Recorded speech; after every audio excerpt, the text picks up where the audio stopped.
Kia ora, good evening, and welcome to the 61st episode of the Huddy Hui.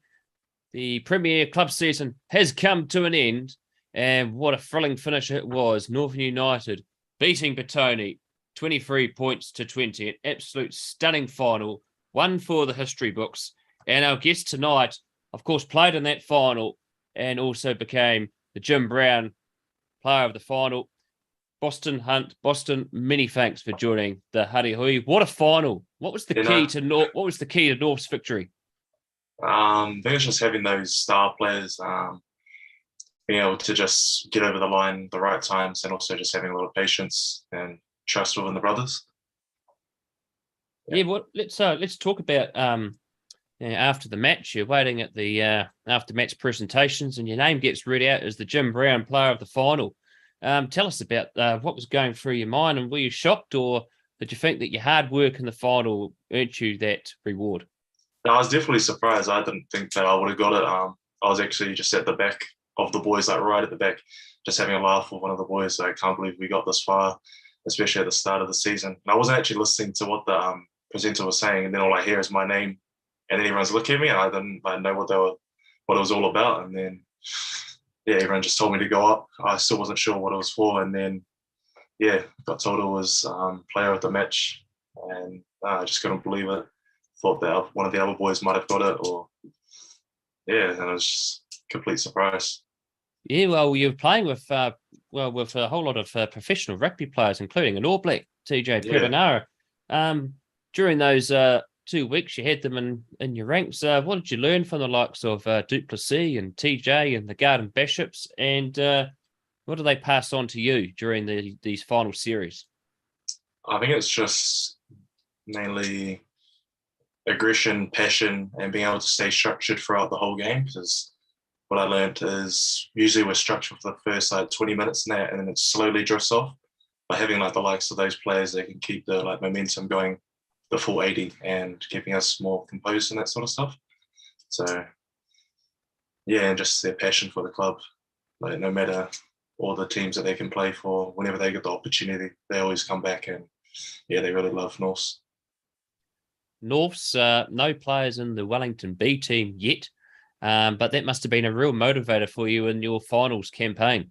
Yeah, a lot of the boys, I wouldn't say disappointed, but they definitely use that as motivation. Especially against that, because I think it got named just before the semi-final with the Huddle boys, and I think that just really amped the boys up. During the final, Norths got out to a great start, and then Batoni came whistling back to have a 1-point lead at half time, and of course Norths did enough in the end, but within those last 10 minutes, Batoni were pretty much chasing and pinning you guys down. And where did you think that your team succeeded in that last 10 minutes? Was it your defense? Yeah, definitely our defense. Defense and kicking, being able to be in the right field at the right time, getting over the ball when the other team had the ball, penalties as well. And our scrum, definitely scrum penalties. That really was a big key in the game. Key point, Tough start to the season for Norths. Many wouldn't envisage Northern United lifting the Jubilee Cup at season's end. One win from 5. It looked all doom and gloom, but the game against Upper Hutt was a turning point. How did the team turn it around, and how is that Upper Hutt game so important to the rest of the season?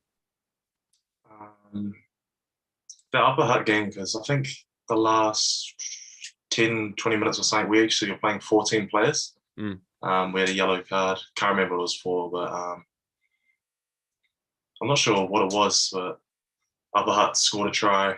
We're under the post, and then we're just like, we've got to make a change now. Something's got to happen. I think it was Junior got a try down the sideline, and then we just thought, we can do it. From there, that definitely sparked something, and then just all the boys. Even the boys on the bench, they were just hyping us up and that sort of stuff. And we just knew we could go all the way. Yeah. We were talking off air before. It's been a pretty crazy week for you. How has the club celebrated the Jubilee Cup? And there's a good sense of community out there at Northern United and Pairua. Tell us about the community there. The community, just everywhere you go, you just see North's hoodies and that sort of stuff. Just go into Packer Saviour to see a couple of them. Our 100 Club, which is our supporters, come to all of our games, win or loss, on the bus. Even when there's maybe like when we're losing 1-5, our game, we've lost 4 games straight or something, and just still see all the blue jerseys on the sideline. Don't think I'll see that like anywhere else. That's just big passion in our community. And the celebrations, of course, you said most of the main celebrations finished by Monday, but what else has happened during the week? During the week, I think all the boys just back to work. Not much talk. Obviously, support our reserves tomorrow. Hopefully, they get up over Ori's. Yeah, that should be a good one. So we'll support that tomorrow. Being pretty steady this week, just like a normal week at the moment. Jubilee Cup finals tend to bring out some rather eccentric haircuts.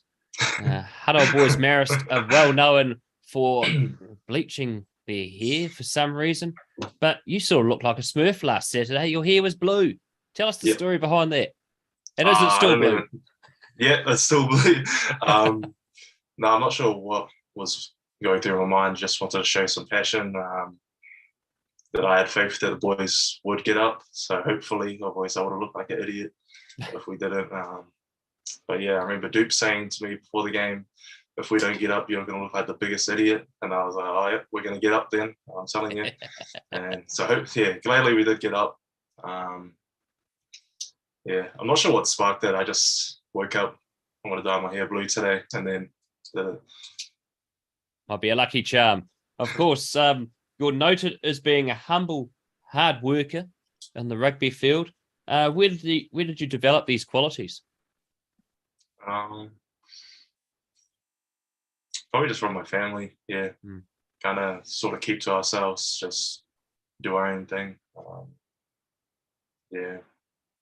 Just family. That's it.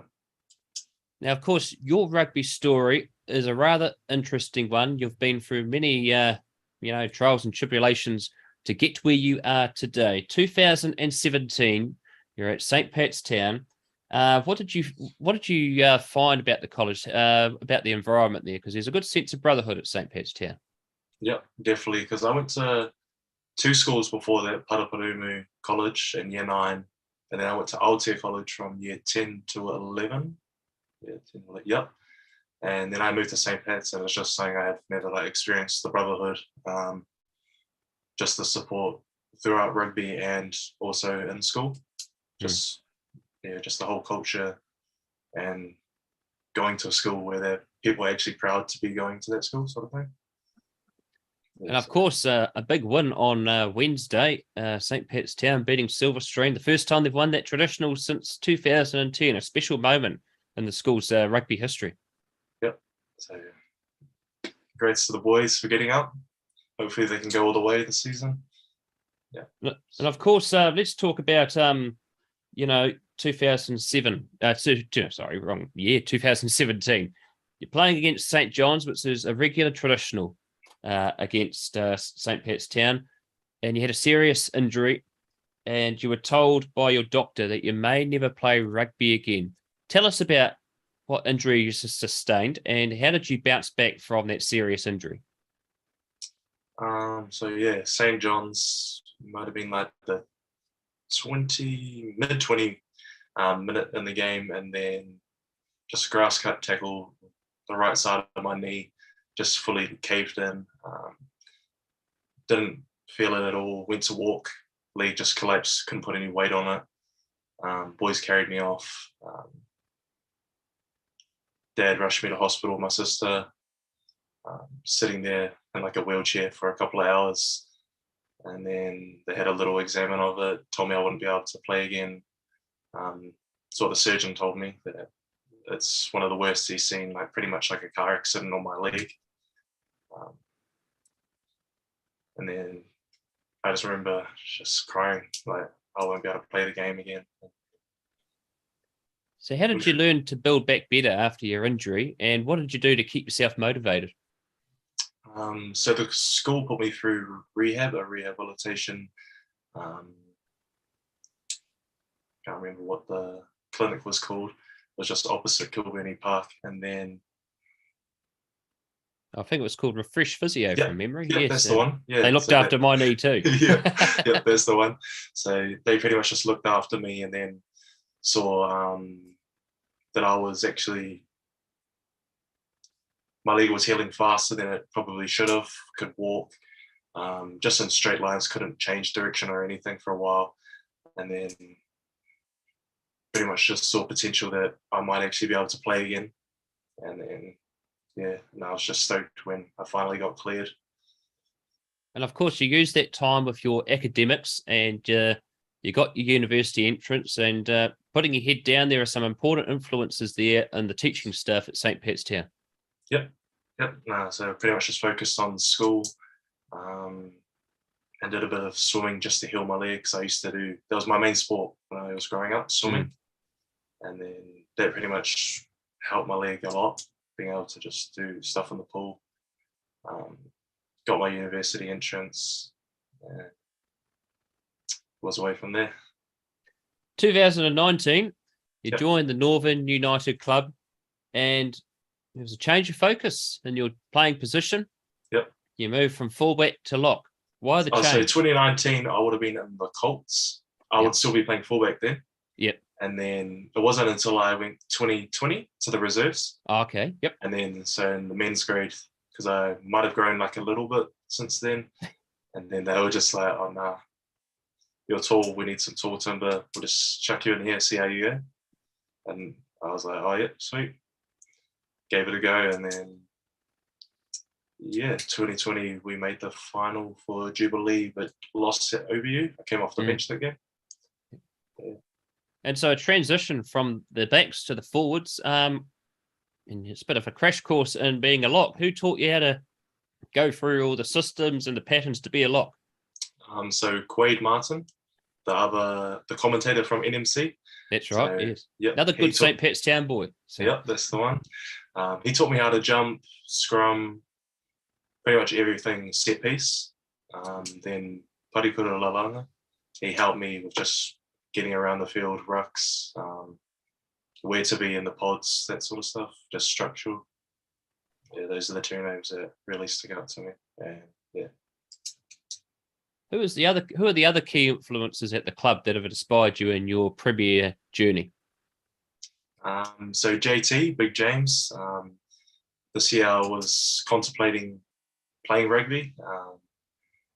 I just was going to focus on work and family stuff, that sort of, that carry on.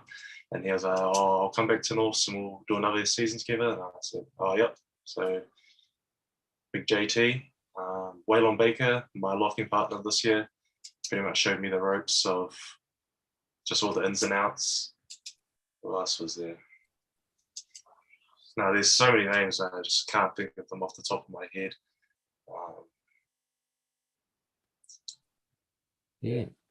So tell us about your Norths debut for the Premier side, and who was it against? So it was against Johnsonville 2020. We're actually losing at halftime to Jubilee, so it wasn't a good look for my first debut. I remember the training, the coach said that I'll get the call up and be able to play Prems, and I was just so happy. We managed to win that game in the end. Second half, brought on some of the big guns, and we just got over. What's the postseason have in store for you, Boston? Is there still an opportunity for representative rugby? Potentially. Still not sure what I'm doing at the moment. Just focusing on just gym work, try to get better and maybe a little bit bigger over the off season for next year. And just family time. Finally good to have some of that back. And what do you do for study and work? Because I believe you're at Victoria University. Yep. So I'm doing part-time there, business, commerce, doing management and marketing. And then for work, I'm at Placemakers doing trade sales support. Yep, it's good. Keeps me busy. And you mentioned the role of your family in your sporting journey. Tell us about your family and how they've been an inspiration to you. My mum, my dad, always been there ever since when I got injured and that. Don't see too many people come in and actually ask you when you're down, but mum and dad always been there. Hospital side, when I'm doing well, I'm not doing so well. So yeah, they're always there. And what's 2023 have in store for Boston Hunt? We'll see back at Norths, just hopefully go back to back.